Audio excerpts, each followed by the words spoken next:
Assalamualaikum warahmatullahi wabarakatuh. Bagaimana kabar Bapak Ibu, sehat? Alhamdulillah. Alhamdulillah. Wassalatu wassalamu ala Rasulillah wa ala alihi wa sahbihi wa mawala. Qalu subhanaka la ilma lana illa ma 'allamtana innaka antal alimul hakim. A'udzu billahi minasyaitonir rajim. Wasari'u ila magfiratin min rabbikum wa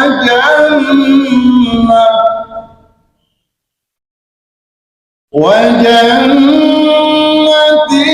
arduha as-samawati wal ard u'iddat lil muttaqin. Al-ayah. Qala Rasulullah sallallahu alaihi wasallam, man ijtama'a qaumun fi baitin min buyutillah yatluna kitaballah wa yatadarasunahu bainahum illa haffatuhumul malaikah wa ghasyiyatuhumur rahmah wa nazalat alaihimus sakinah wa dzakarahumullahu fi man indah. Rawahu Muslim. Para jamaah majelis kajian umum, pengajian umum Ahad pagi Puap Mojokerto yang dimuliakan Allah Subhanahu wa ta'ala. Mudah-mudahan kita semua senantiasa berada di dalam naungan dan ridho Allah Subhanahu wa ta'ala. Moga-moga semua diparingi sehat walafiat, keluarganya bahagia, sakinah, mawadah, warahmah, rezekinya lancar, usahanya lancar barokah, sing duwe utang mudah-mudahan lekas lunas. Lemes. Semangat, deh. Alhamdulillah. Alhamdulillahi rabbil alamin. Kepada para pengurus Majelis Puap, alhamdulillah, kepada jamaah sekalian, Bapak Ibu yang hadir, mudah-mudahan pertemuan kita, silaturahim majelis kita senantiasa menjadi saksi kebaikan di hadapan Allah Subhanahu wa ta'ala. Amin ya rabbal alamin. Tema kita yaitu jurus pemutus dampak buruk. Sebenarnya kajian spiritual firman Allah surat Ali Imran ayat 133. A'udzu billahi minasyaitonir rajim. Wasari'u ila magfiratin mir rabbikum wa jannatin arduhas samawati wal ard u'iddat lil muttaqin. Surat Ali Imran ayat 133. Wasari'u, dan bersegeralah kalian, ila magfiratin mir rabbikum, menuju ampunan Tuhanmu, wa jannah, dan surga, arduhas samawati wal ard u'iddat lil muttaqin. Ampunan Allah, surga Allah itu sangat luas, luasnya lebih luas daripada langit dan bumi. U'iddat lil muttaqin, diperuntukkan, disediakan, dijanjikan akan diberikan kepada orang-orang yang bertakwa kepada Allah Subhanahu wa ta'ala.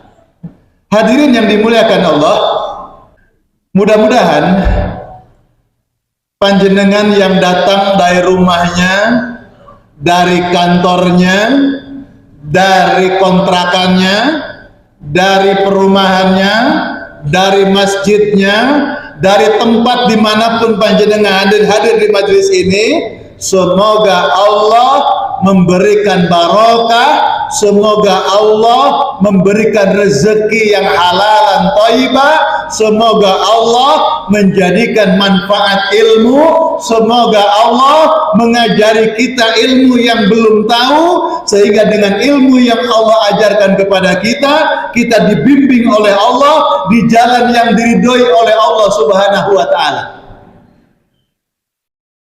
Hadirin, firman Allah surat Ali Imran ayat 133 ini, Allah menyeru kepada kita, wasari'u.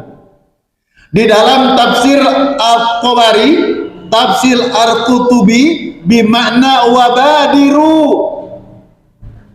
bersegeralah, cepat-cepatlah. Maka ini merupakan seruan Allah sebagai bentuk tanda kasih dan cinta Allah kepada kita. Bapak dan ibu sayang kepada anak, cinta kepada anak, maka orang tua selalu menyeru kepada anaknya, anak-anak, hati-hati kalau berjalan di jalan raya, hati-hati kalau nanti nyebrang di jalan, ya hati-hati.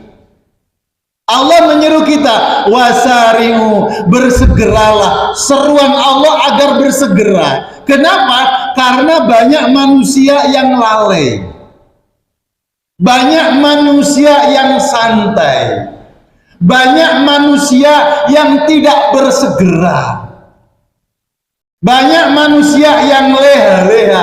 Ayo dang cepet kok lambat. Makanya Allah menyeru, ayo segera. Wasari'u, bersegeralah. Kenapa? Karena banyak manusia yang lalai, yang tidak mau cepat. Bapak ibu mau pergi keluar kota, sudah siap, tahu-tahu anaknya masih di kamar, maka ibunya menyeru, anak cepet nak, ketinggalan, ini sudah keburu siang, ayo cepet. Orang tua menyeru anaknya, memanggil anaknya karena sayang kepada anaknya, jangan sampai ketinggalan. Allah menyeru kita, ayo segera, ayo cepat, ayo jangan nyantai-nyantai. Allah sayang. Kenapa Allah menyeru? Kemana Allah menyeru? Wasari'u, ayo dan cepat. Sesuatu yang diseru ada dua. Ada berapa bu, pak? Yang diseru oleh Allah itu minimal ada dua hal. Yang pertama, posisi yang diseru jauh dari Allah Subhanahu wa ta'ala. Posisi yang diseru jauh. Ayo sini, karena jauh. Ayo nak cepet, karena jauh. Kalau bapak ibu bertanya, mau kemana pak? Mau kemana bu? Yang ditanya jauh apa dekat? Dekat. Pak mau kemana? Jauh apa dekat? Jauh. Posisi yang diseru jauh, sehingga Allah menyeru, Allahu Akbar, Allahu Akbar. Allah menyeru dengan panggilan azan. Apakah semua bersegera memenuhi panggilan azan? Enggak.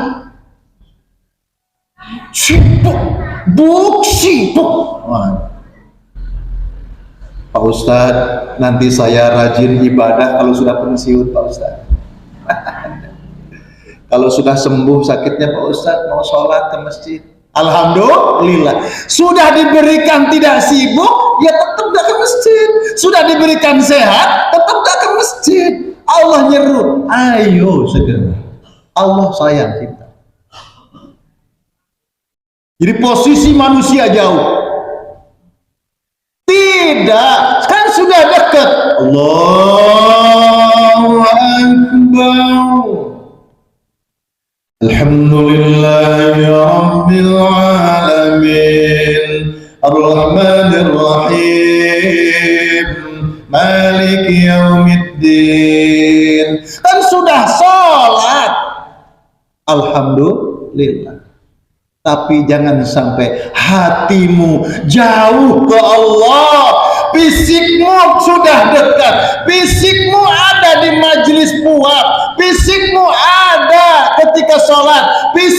sedang membaca Al-Quran, fisikmu sedang berzikir, tapi hatimu jangan sampai jauh dari Gusti Allah.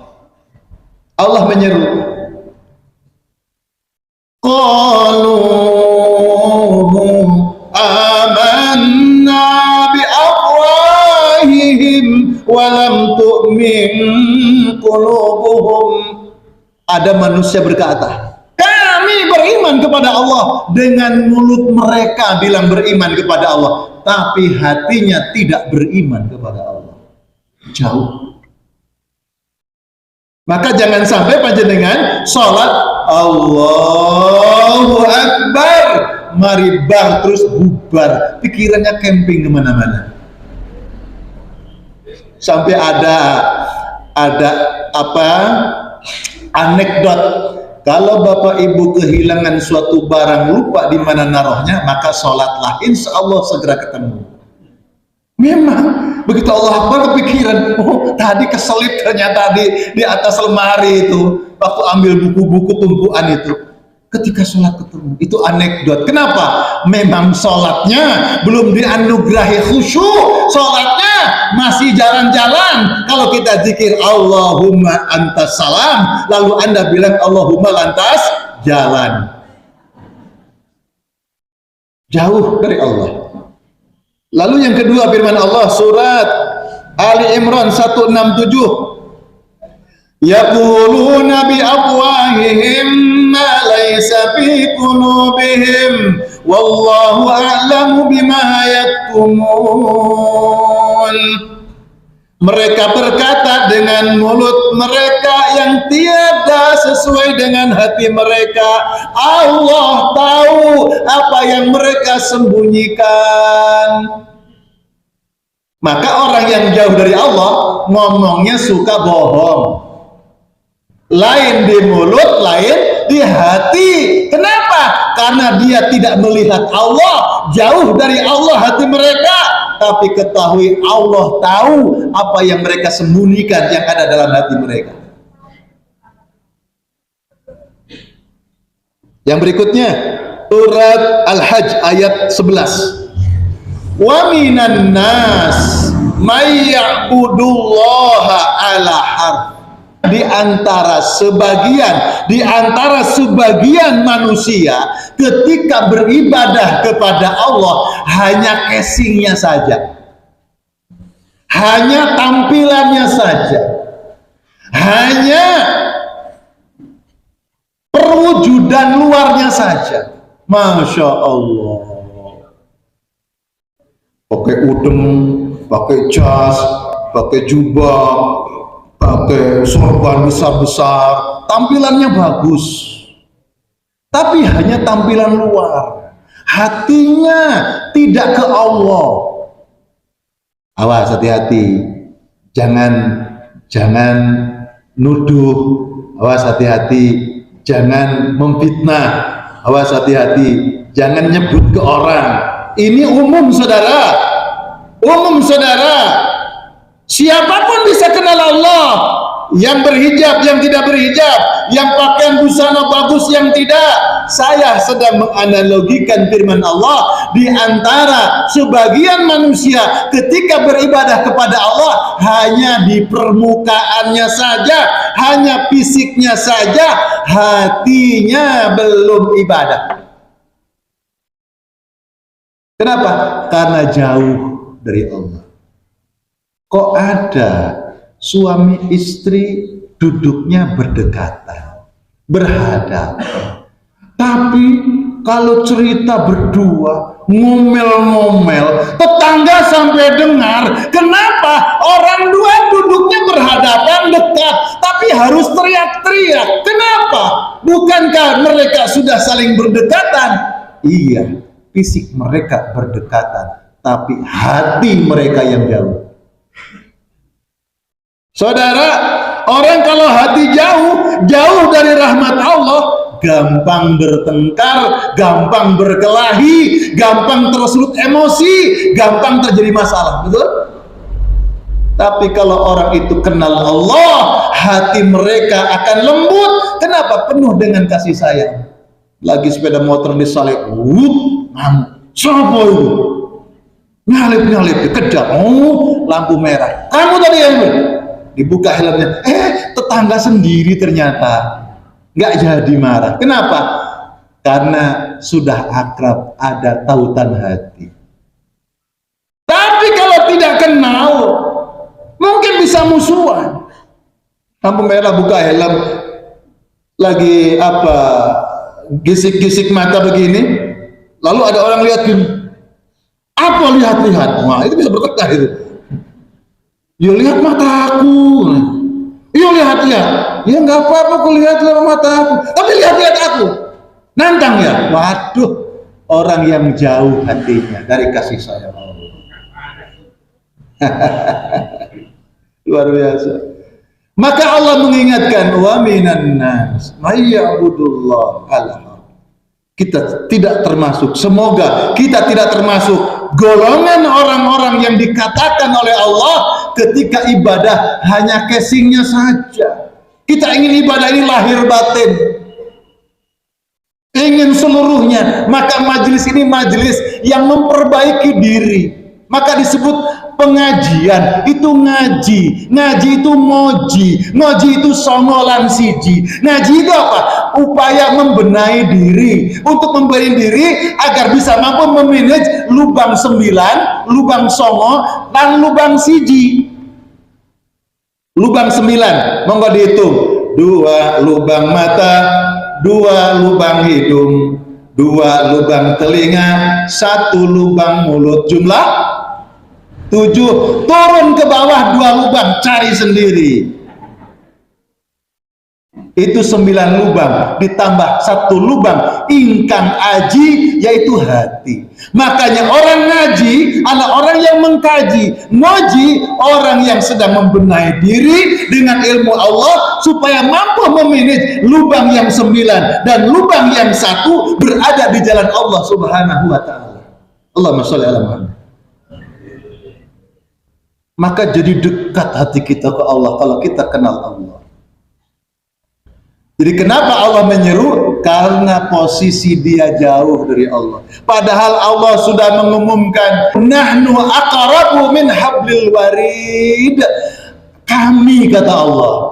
Allah menunjukkan bahasa kebesarannya. Kami, jarak kami dengan kamu itu sangat dekat. Min hablil warid, lebih dekat daripada urat lehermu. Allah itu sangat dekat, tapi kita yang jauh. Itu yang pertama. Yang kedua, karena posisi yang diseru tidak tertarik dengan apa yang diserukan oleh Allah.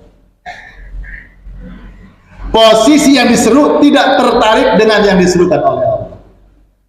Kata Rasulullah, sholat berjamaah nilainya sempurna 27 derajat. Sholat subuh berjamaah sama dengan memiliki nilai 25 kali sholat subuh. Majlis, hadir di majlis itu disayang oleh Allah Subhanahu wa taala, diampuni dosa-dosanya oleh Allah Subhanahu wa taala.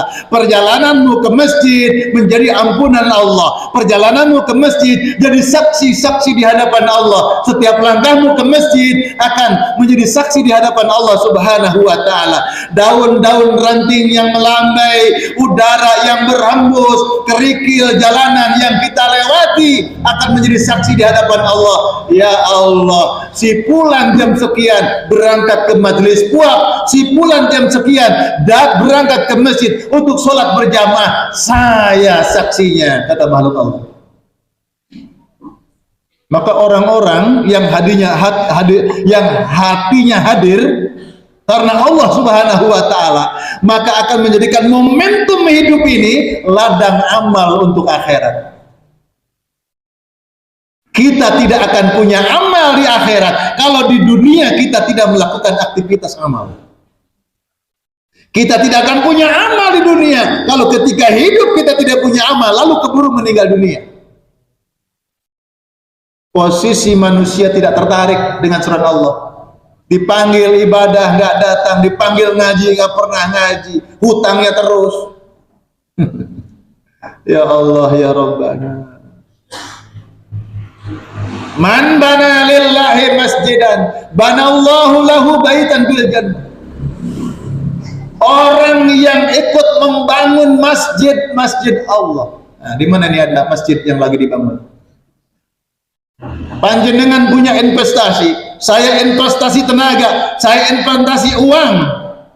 Uang saudara yang diinvestasikan di jalan Allah tidak akan hilang.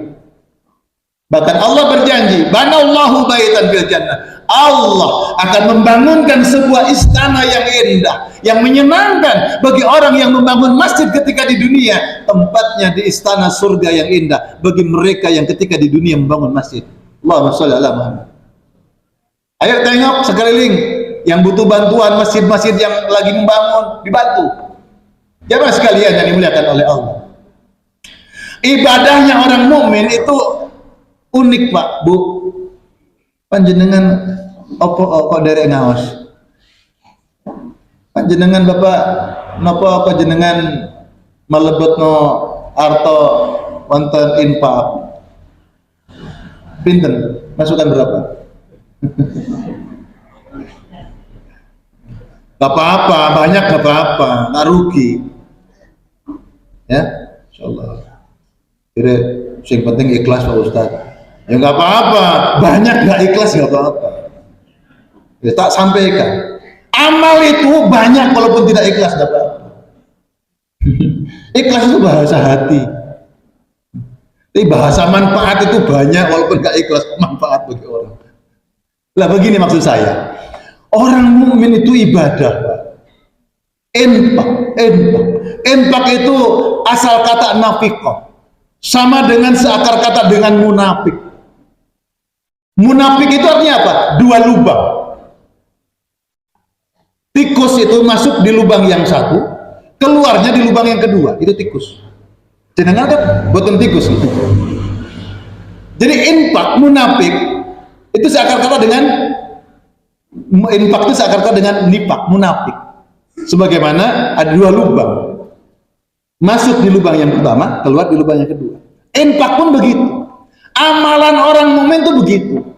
Kita beramal di pintu dunia, kita berharap bahwa dibalas oleh Allah di pintu kedua di akhirat.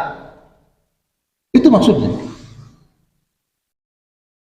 Bersedekahlah, infaklah, zakatlah, bantulah, ngajilah, ibadahlah, sholatlah, bantu tetangga. Ayo kebersamaan ukhuwah Islamiyah. Ayo bangun kebersamaan. Di dunia, pintu di dunia, balasannya di pintu akhirat. Tapi Pak Ustadz, tetangga saya ahli sedekah tambah soge. Dia loh ngasih setiap hari infak, zakat, nggak entek, nambah terus hartanya.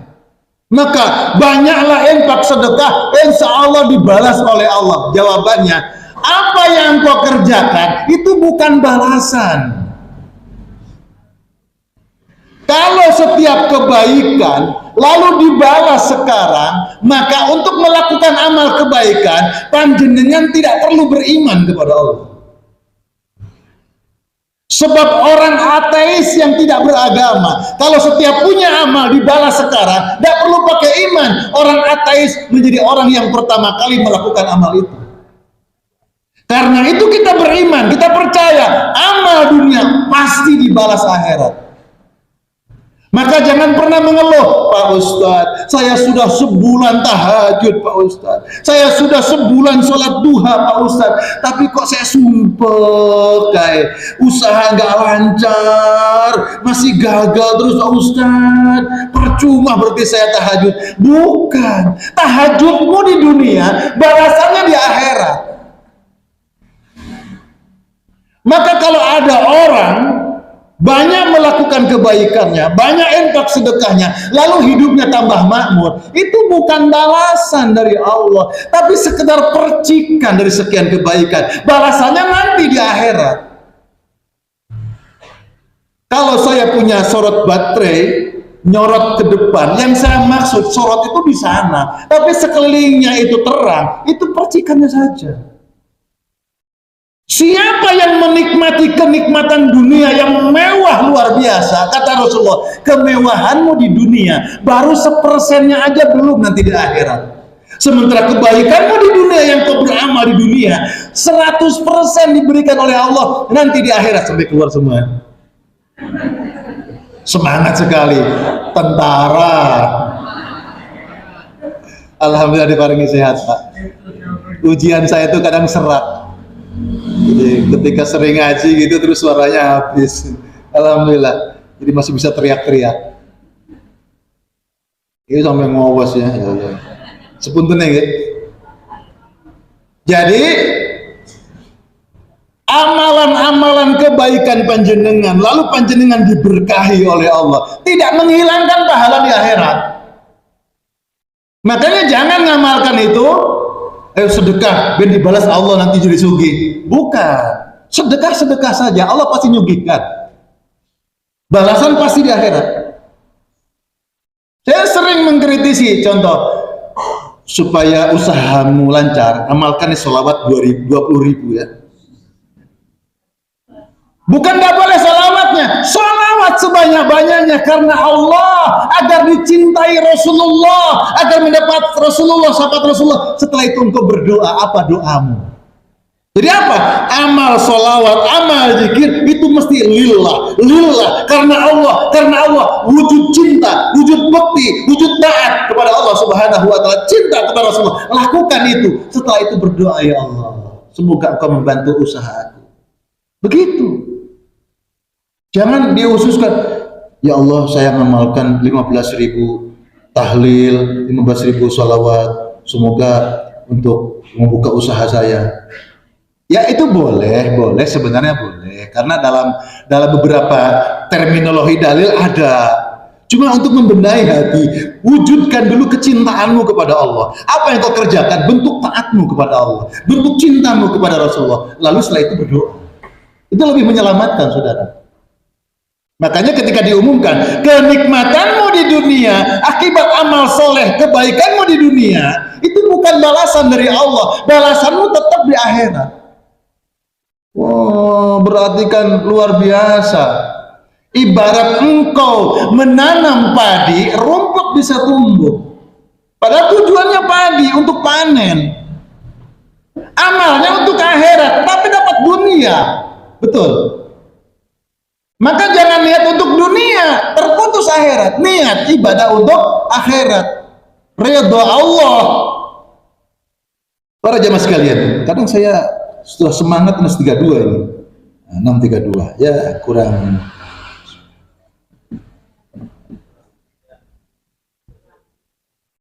Jadi manusia jauh, manusia tidak tertarik. Sehingga Allah menyeru, ayo sholat, ayo amal soleh. Ya, lakukan di dunia ini agar engkau mendapatkan balasan ridho Allah engkau nanti di akhirat. Dunia penuh dengan ujian dan cobaan, hadapi dengan keimanan kepada Allah Subhanahu wa taala.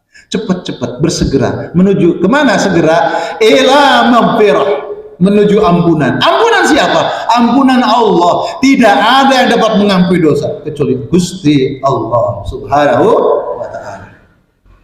Ampunan itu apa? Ghafara. Ghafara itu sering artikan memohon ampun.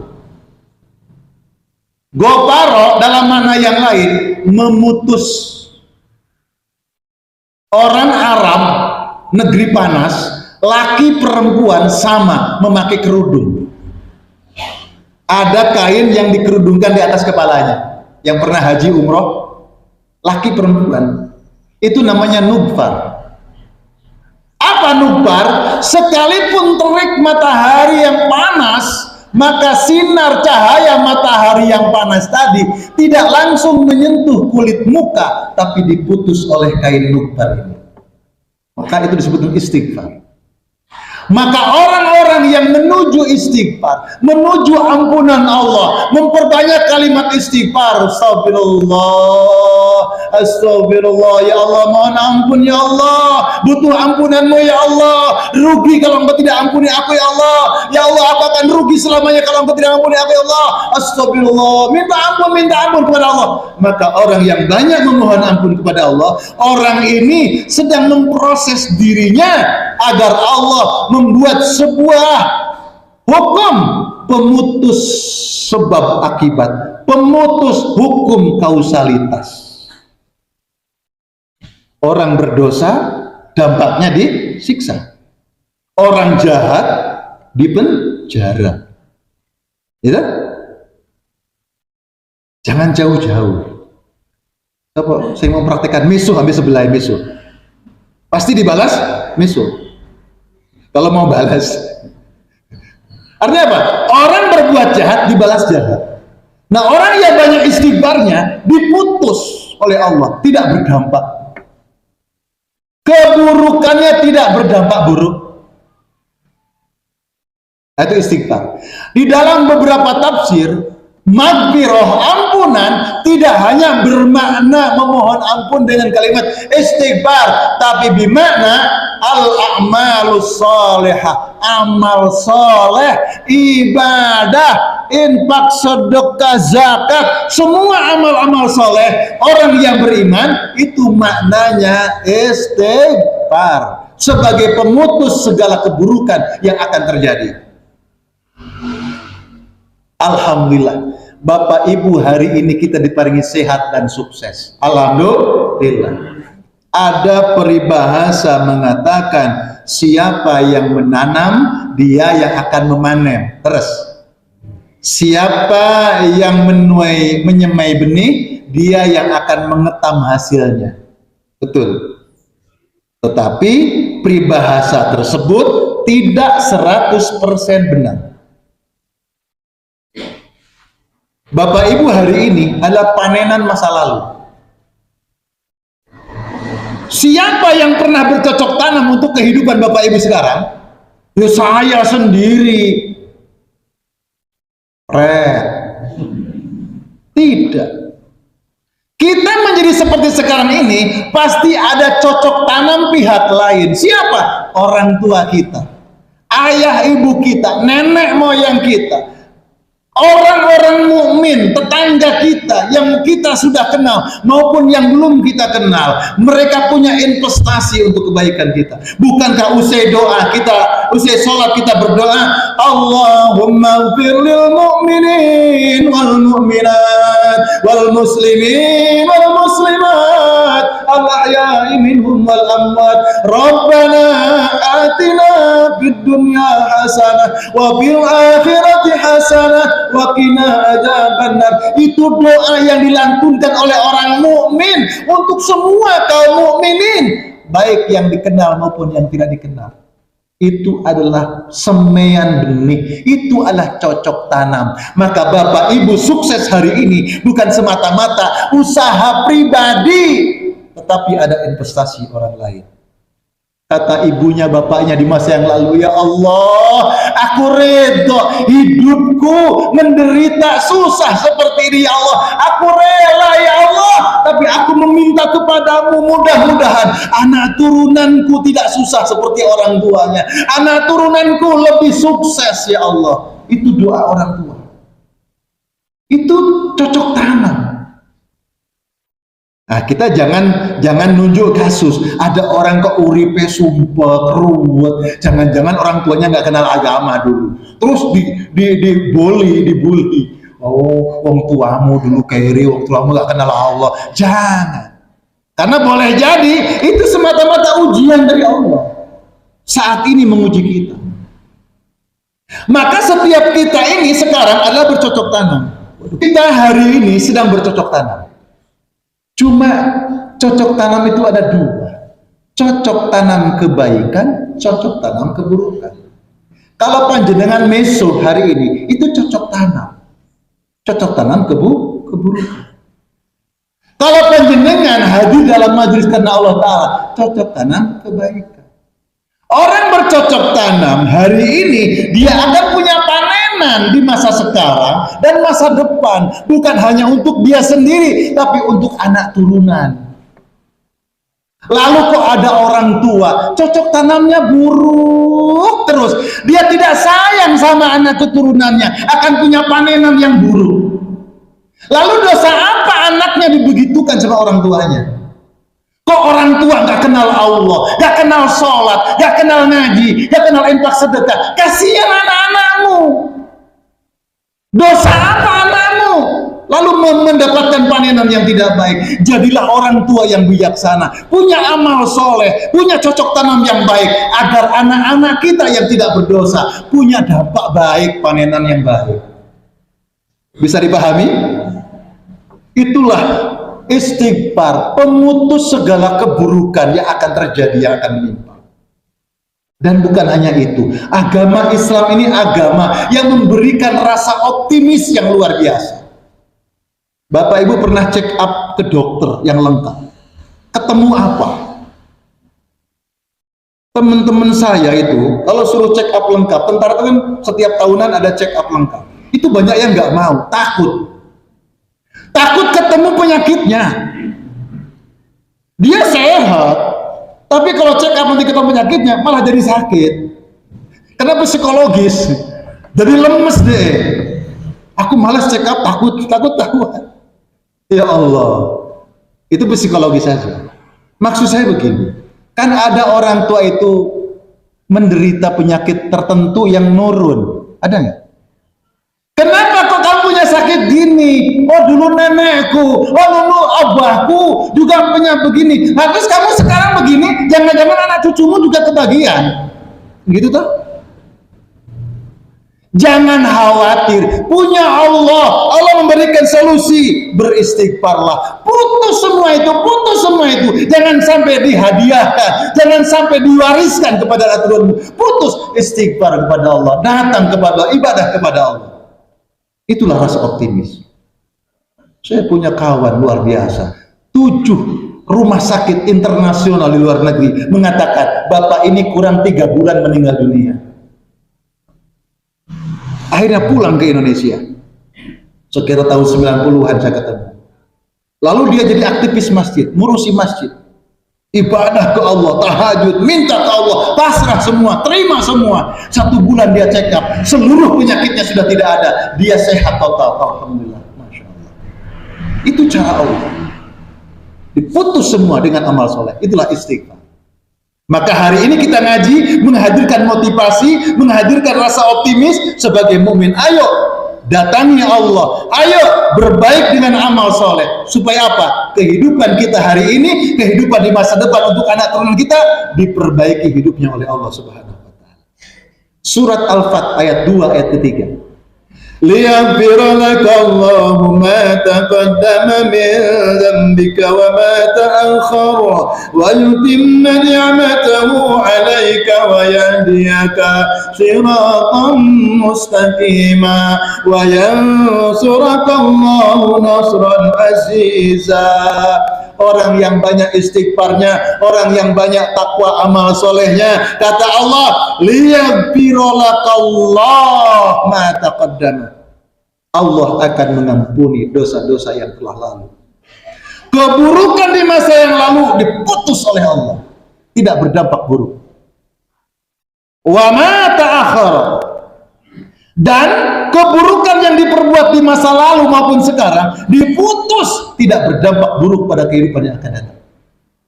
Selesai masalahnya. Lalu wa yutimma ni'matahu alaika, bukan hanya memutus keburukan tidak terjadi, tapi Allah menyempurnakan nikmat, hidupnya jadi lebih sejahtera, masya Allah, lebih sehat, lebih energi, lebih bahagia. Ya Allah, barokah. Itu namanya wa yutimma ni'matahu alaika wa yahdiyaka siratan mustaqima. Allah akan membimbing terus di jalan Allah Subhanahu wa Ta'ala. Wa Allahu nasran aziza, dan Allah akan menolong dia dari musuh-musuh, dan dia akan dilemahkan dengan pertolongan Allah. Aziza, mukjizat, akan diberikan mukjizat sebagai bentuk pertolongan dari Allah. Mukjizat untuk nabi, karamah untuk wali, maunah untuk orang yang beriman, tapi itu milik Allah. Tapi kalau kita amal soleh akan dijaga oleh Allah Subhanahu wa Ta'ala. Musuh siapa yang akan menyerang kita? Aziza, akan dilemahkan oleh Allah, tidak akan nembus. Makanya innahu laisa lahu sultanun 'alal ladzina amanu wa 'ala rabbihim yatawakkalun. Setan itu makhluk jahat yang kita tidak tahu kekuatannya seperti apa, tapi kata Allah, dia sangat lemah. Dia tidak akan punya kekuatan apapun terhadap orang-orang yang beriman dan orang-orang yang bertawakal kepada Allah Subhanahu wa Ta'ala. Maka yakinlah kepada Allah. Dalam majelis yang penuh berkah ini, mudah-mudahan kita tergolong orang-orang yang mencintai istighfar, orang-orang yang mencintai amal soleh, dan orang-orang yang diselamatkan oleh Allah Subhanahu wa Ta'ala, sehingga kita diputus segala keburukan yang pernah terjadi di masa lalu. Keburukan yang kita lakukan hari ini kemarin tidak berdampak buruk pada hari ini dan masa depan kita dan anak keturunan kita. Amin ya rabbal alamin. Mari kita berdoa. Bismillahirrahmanirrahim. Subhanakallahumma bihamdika nashhadu an la ilaha illa anta wa nastaghfiruka wa natubu ilaik. Allahumma anfa'na bima 'allamtana wa 'allimna ma yanfa'una warzuqna ilma yanfa'una. Ya Rabbi, Rabbi auzi'na an ashkura ni'mataka allati an'amta 'alaina wa 'ala walidayna wa an a'mala shalihan tardah wa aslih lana fi dzurriyyatina inna tubna ilaika wa inna minal muslimin. Ya Rabb kami, anugerahi kami taufik dan hidayah-Mu ya Allah, sehingga kami menjadi hamba yang pandai bersyukur atas nikmat-nikmat yang Kau limpahkan kepada kami, dan bersyukur atas nikmat yang Kau curahkan kepada kedua orang tua kami. Ya Rabbana, anugerahi kami jadi golongan kami ke dalam golongan hamba-hamba-Mu yang mencintai amal-amal soleh, menunaikan amal-amal soleh, amal soleh yang Kau ridhoi ya Allah. Ya Rabb kami, perbaikilah kehidupan kami ya Allah, perbaikilah kehidupan anak turunan kami ya Allah, perbaikilah generasi penerus kami ya Allah, perbaikilah bangsa dan negeri kami, negara tercinta kami Indonesia ya Allah. Ya Rabb, jadikanlah kami golongan hamba-Mu yang bertobat kepadamu dan Engkau menerima taubat kami. Ya Allah, jadikanlah kami golongan hamba-Mu yang sujud, tunduk, patuh, berserah diri kepadamu. Anugerahi kesempatan yang paling indah, satu saat perjumpaan denganmu ya Allah dalam keadaan husnul khatimah. Rabbana atina fid dunya hasanah wa fil akhirati hasanah wa qina adzabannar. Walhamdulillahirabbil alamin. Terima kasih atas segala perhatian. Nambah nanti kalau buka YouTube, subscribe, like, and share, berikan komennya supaya saya bisa tahu nyambung silaturahim keluarga besar Puak Mojokerto. Wassalamualaikum warahmatullahi wabarakatuh.